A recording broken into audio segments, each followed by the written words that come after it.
오늘은 믿음의 시련이 올 때라는 말씀의 제목으로 말씀을 살펴볼 텐데요. 여러분들 우리가 믿음의 시련을 딱 마주했을 때 어떠한 마음과 어떠한 태도와 자세로 나아갑니까? 저희가 이제 새해가 시작된 지 9일밖에 되지 않았는데 혹시 벌써 시련이 오신 분이 있진 않은지 모르겠습니다. 오늘 말씀 이 시련이 올 때 어떻게 대해야 되고 또 어떻게 나아가야 되는지 말씀을 통해 살펴보도록 하겠습니다. 우리 본문 말씀 1절에서 4절까지 있는 말씀을 우리 함께 한 목소리로 선포하도록 하겠습니다. 이 말씀은 우리 오매학교의 공동체 허락하신 하나님 아버지의 말씀입니다. 시작. 하나님과 주 예수 그리스도의 종 야고보는 흩어져 있는 12지파에게 안부를 전합니다. 내 형제들이여, 여러 가지 시험을 만나거든 온전히 기쁘게 여기십시오. 여러분이 알다시피 여러분의 믿음의 연단은 인내를 이룹니다. 인내를 온전히 이루십시오. 그러면 여러분이 온전히 성숙하게 돼. 아멘. 이 오늘 말씀 야고보는요, 더 이상의 그런 이론이 아니라 실천적인 삶을 강조하여 올바른 그리스도의 삶을 가르치고 있습니다. 이 말씀에 대한 예화를 좀 찾던 중에 좀 짧은 어떤 좀 기억에 남는 이야기가 있어서 제가 이것을 잠깐 들려드리고 좀 말씀을 계속 이어 나갔으면 좋겠습니다. 그 외국의 어린이 동화에 개미들의 사랑 이야기라는 책이 있습니다. 내용이 그 짧게 대략 이렇습니다. 개미 청년 하나가 길을 건너 사는 개미 아가씨를 너무 사랑했다고 합니다. 그래서 어느 날 용감하게 그 큰 길을 건너가서 애인을 만나기로 결심을 하게 됩니다. 근데요, 그 길이 험하고 너무 오래된 아스팔트 길이었기 때문에 제대로 건너갈지 그 아들의 모습을 보고 아버지가 걱정이 너무 된 겁니다. 그래서 아버지가 개미 아들에게 아주 기다란 지푸라기 2개를 등에 업혀 주었다고 합니다. 아들은 투덜거리면서 왜 이것을 가져가야 하느냐라고 이야기했지만 아버지의 명이기 때문에 그 무거운 지푸라기를 등에 업고 그 길을 건너갔다고 합니다. 근데 걸어가다 보니까 정말로 아스팔트 갈라진 큰 틈새가 마주하게 된 거죠. 그 틈새가 굉장히 넓었다고 합니다. 개미에게는 보통 난관이 아니었죠. 깊은 벼랑이 앞에 가로놓이게 된 걸 가지고 마음에 낙심이 있었다고 합니다. 그래서 포기하듯이 주저앉았는데 주저앉는 그 순간에 등에 업고 있던 2개의 지푸라기가 기둥이 되면서 그 틈새 사이에 다리가 되었다고 합니다. 그때 그 개미는 그 지푸라기 다리를 걸어가면서 아버지 개미에게 감사했다는 그 짧은 이야기였는데요. 오늘 이 비슷한 이야기가 오늘 본문 말씀에 잘 녹아져 있습니다. 말씀에서는요, 믿음의 시련이 찾아올 때 좌절낭망, 사망을 바라보고 주저앉아 있는 것이 아니라 그 시련은 바로 기쁨이 될 수 있다라고 말씀에서 강조하고 있습니다. 오늘 1절 말씀에서 보면요, 하나님과 주 예수 그리스도의 종 야고보는 흩어져 있는 12지파에게 안부를 전합니다라고 하면서 1절 말씀이 시작이 됩니다. 여기 이제 야고보서의 말씀에 1절 말씀에 좀 한 가지 특징이 있는데 야고보는 예수님의 형제였죠. 그러나 예수님을 그리스도로 영접하는 그 순간에 그리스도의 동생이라고 소개하지 않고 오늘 말씀에서 보니까 예수님의 종이라고 소개하고 있습니다.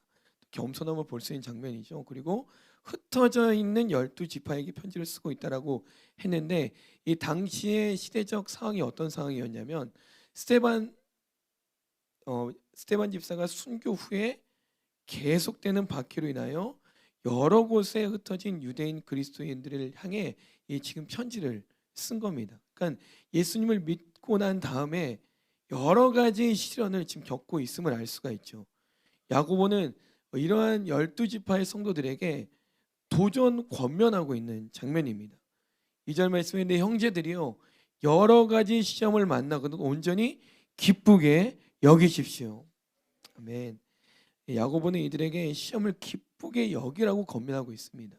그러니까 단순히 예수를 믿는 사람들이기 때문에 즐거워라는 것이 아니라 실제 이들은 그냥 앞으로 올 대비할 시험에 대한 이야기가 아니라 지금 이미 겪고 있는 상황인 겁니다. 이 편지를 쓴 것은 AD 47년에서 49년 경이라고 합니다. 유대인들로부터 그리스도인들은 종교적 핍박을 받았던 시기이고 글라우디오 황제 때 기근이 있어 경제적인 시험도 함께 있었던 때였다고 합니다. 그 시련의 때에 세상과 타협하고자 하는 유혹도 함께 있었을 거라는 거죠. 너가 예수 그리스도를 믿는 걸 포기하면 너의 인생이 굉장히 편해질 거고 내가 너희를 도와줄 거다. 정치적으로 보호를 해줄 거라는 유혹이 있었을 거라는 겁니다. 우리도 마찬가지죠. 예수님을 믿으면 축복만 있는 것이 아니라 시련과 고난도 함께 찾아올 때가 있습니다. 지금 최근에 일본에 큰 지진이 한번 있었고요. 또 개인적으로 보자면 여러 실직의 시련, 시험에 떨어지는 시련, 질병의 시련, 여러 가지 가정의 시련, 교통사고, 화재, 여러 가지 나열할 수 없을 정도의 많은 시련들을 마주할 수도 있습니다.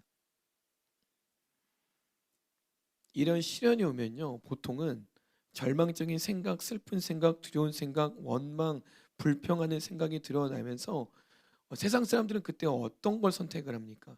그것들을 잊기 위해서 밤마다 술을 마시고 또 조금 더 가면은 마약으로 현실을 도피하고자 하는 그런 도전과 시도들이 있죠. 여러 가지 다양한 마음을 가지고 그것을 잊어버리고자 마음의 스트레스를 풀고자 했으나지만 그게 쉽게 되지가 않습니다. 네, 예수를 믿는 우리에게 오늘 야고보서의 말씀에서는요, 이 시련을 만나게 되면 그렇게 술을 마시고 마약을 하고 슬퍼하고 낭망좌절하라고 얘기하는 것이 아니라 온전히 기뻐 여기라고 말씀하고 있습니다. 표준 새 번역에서는 이렇게 표현하고 있습니다. 더할 나위 없는 기쁨으로 여기십시오. 사도 베드로는 시련을 만난 성도들에게 인하여 크게 기뻐한다라고 또 소개하고 있죠. 베드로전서 1장 6절 말씀에 보면 그러므로 여러분이 이제 온갖 시험을 당해 잠시 근심하게 됐으나 오히려 크게 기뻐합니다. 이게 어떻게 가능할까요? 3절 말씀 우리 같이 한번 읽어보도록 하겠습니다. 시작. 여러분이 알다시피 여러분의 믿음의 연단은 인내를 이룹니다. 아멘. 먼저는요, 우리가 이 시련을 참고 견디다 보면 인내력이 생기게 됩니다. 야고보는 우리의 시련이 믿음의 시련이라고 표현을 하고 있습니다. 시련을 통해서 우리의 믿음이 정금과 같이 순수하고 값지게 빚어진다라는 해석이 가능하죠. 실제 금은 풀물을 통해서 아주 아름답게 만들어지게 됩니다. 그리고 식물은 언제 강해집니까?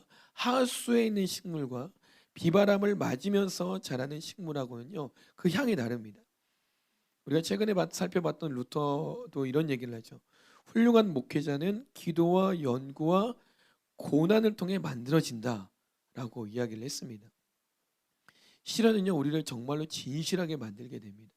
믿는 자들에게 있어서 시련은요, 그냥 단순히 고통만 주는 것이 아니라 그 시련으로 인해서 나의 모든 것들이 오히려 더 깨끗해지게 된다는 거죠.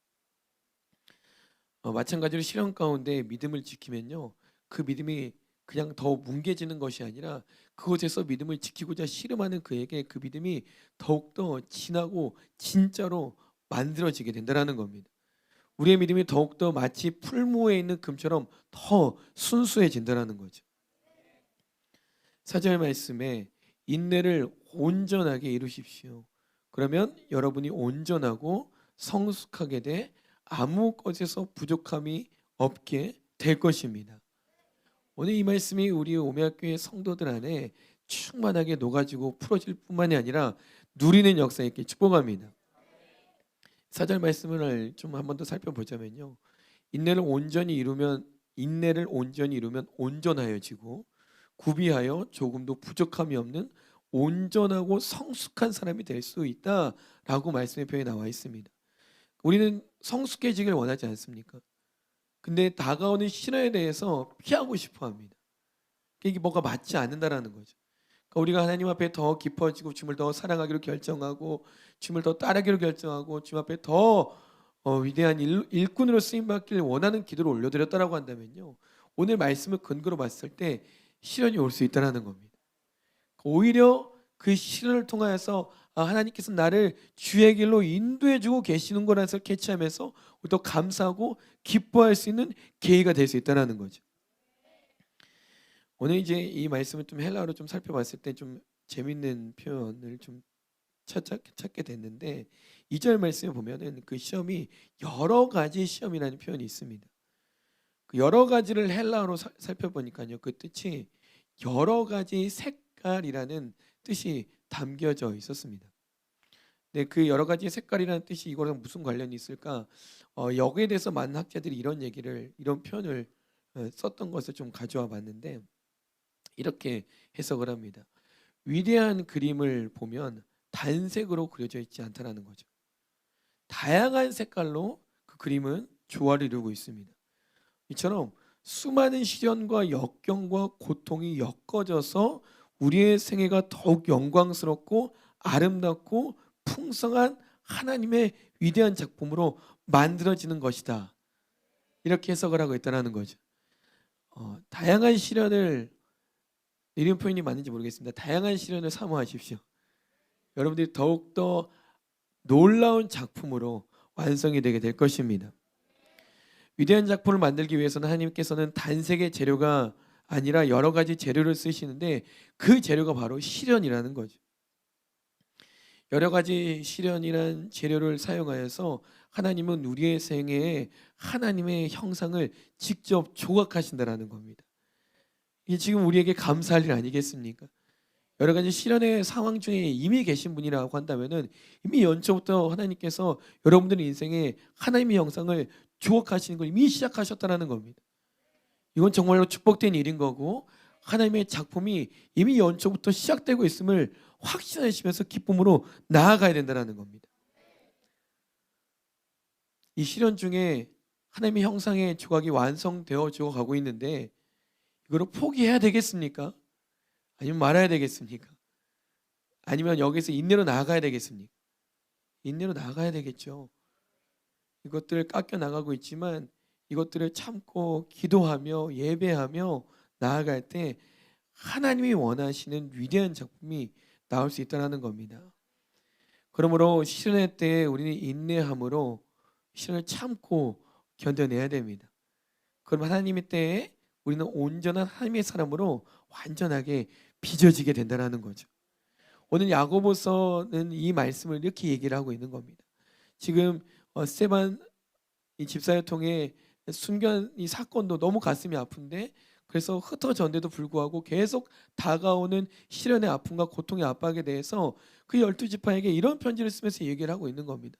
당신이 지금 아름다운 하나님의 형상으로 만들어지고 있는 것이고 이 시련을 돌파할 수 있는 하나님의 가장 위대한 작품으로 빚어져 가고 있으니 인내하고 우리가 기뻐하며 기다립시다.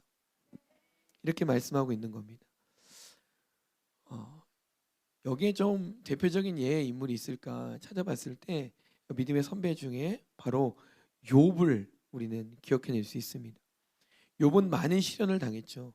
재산을 날릴 뿐만이 아니라 자녀를 잃게 되고 심지어 건강까지 잃게 됩니다. 주변에 사랑하는 친구들이 그를 조롱하고 비웃으며 손가락질하죠.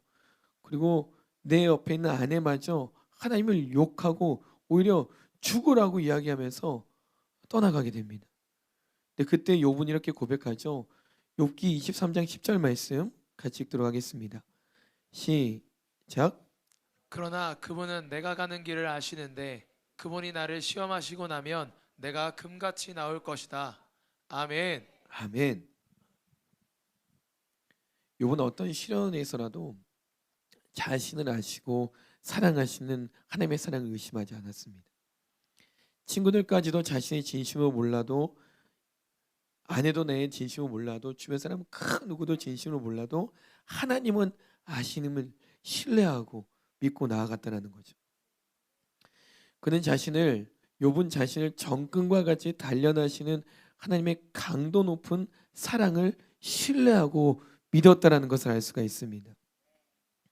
그가 하나님의 사랑을 믿음으로 시련을 참고 견뎠을 때 정금과 같은 믿음의 사람이 되었다는 것을 알 수가 있고 그 끝은요 그렇게 병들고 다 떠나가고 욥의 인생이 끝이 납니까? 아닙니다. 그렇게 끝이 나지 않아요. 굉장한 하나님의 또 축복을 누리며 하나님을 이전보다 더 사랑하며 그 인생을 살아가는 것을 우리는 말씀을 통해 기억하고 있죠. 더 깊은 은혜의 사람이 되었다는 것을 알 수가 있습니다. 하나님은 그에게 시련과 고통을 통하여 가장 값지고 귀한 하나님을 믿는 믿음을 부어주셨다는 거죠. 고난도 하나님의 은혜였다는 것을 결국 깨닫게 되었다는 겁니다. 이 시련을 마주하고 있는 혹은 경험하고 계신 혹은 앞으로 시련을 경험하게 될 때는요, 오늘 이 말씀을 꼭 기억하십시오. 오히려 이것을 참고 인내할 때 이것이 기쁨이고 은혜였음을 깨닫는 날이 반드시 온다는 겁니다. 시련의 때는 인격의 성숙을 이룰 수 있습니다. 그리고 이 시즌에 우리가 이제 이 말씀을 이제 마무리할 텐데요. 이 말씀을 통해서 우리가 기억해야 될 것은 시련의 때가 오겠구나. 버텨야겠구나. 그냥 인내해야 되겠구나. 그냥 이런 식으로 끝나는 것이 아니라 우리가 이때를 위해서 평소 준비해야 될 것이 있는데 바로 그것이 경건의 연습입니다. 그럼 이 자리에 나와서 새벽에 무릎을 꿇고 기도하고 매일 담임 목사님의 일용할 양식의 말씀을 들으며 한 페이지씩 채워가는 그 시간들, 주중에 예배의 시간, 또 금요일에 불타는 심령 기도회, 또 주일에 그런 모든 기도의 시간들이요, 쌓이고 쌓이다 보면 그 어느 때 시련이 다가왔을 때 그냥 픽 하고 쓰러지는 것이 아니라 그냥 그 강한 바람에 마주서서 기도하며 인내하며 이 시즌이 주님의 때이고 하나님의 이 계획들이 시작되고 있구나는 것을 오히려 넉넉하게 이해하고 그냥 다른 사람처럼 막 픽픽 쓰러져 있는 것이 아니라 오히려 막 웃으면서 기대하며 하나님, 예 주님 부으십시오, 예 임하십시오, 더 행하십시오. 하나님의 형상의 모습대로 빚어지는 여러분 되시길 축복합니다. 말씀을 좀 마무리하고자 합니다. 오늘 말씀에서 이전의 말씀에 보면요, 여러 가지 시험이라는 말씀의 표현을 사용하고 있죠. 본문 말씀 2절에 내 형제들이여 여러 가지 시험을 만나거든 온전하게 기뻐하십시오. 그리고 그 여러 가지 시험에서 그 여러 가지는 여러 가지 색깔이라는 헬라의 뜻이 있다라고 말씀을 드렸습니다. 그리고 그것들이 모든 조화를 이루어가면서 하나님이 원하시는 형상대로 빚어진다라고 말씀을 드렸죠. 우리는 이 시험을 받을 때, 시련이 올 때 이것이 하나님의 사랑임을 절대적으로 믿어야 됩니다. 이런 의미를 담아서 옆에 분에게 이렇게 인사할게요. 하나님의 시험을 받을 때 이것이 하나님의 사랑임을 기억하십시오.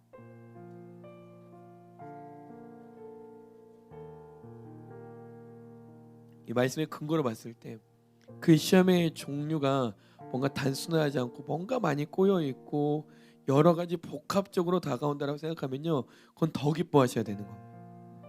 지금 여러분은 작정하고 하나님의 작품으로 만들겠다라는 하나님의 사인이고 사랑이라는 거죠. 그리고요, 그 시즌에 완성이 될 겁니다. 근데 그 시즌에 씨름하는 그 시즌에 내면이 함께 변화되도록 힘쓰셔야 됩니다.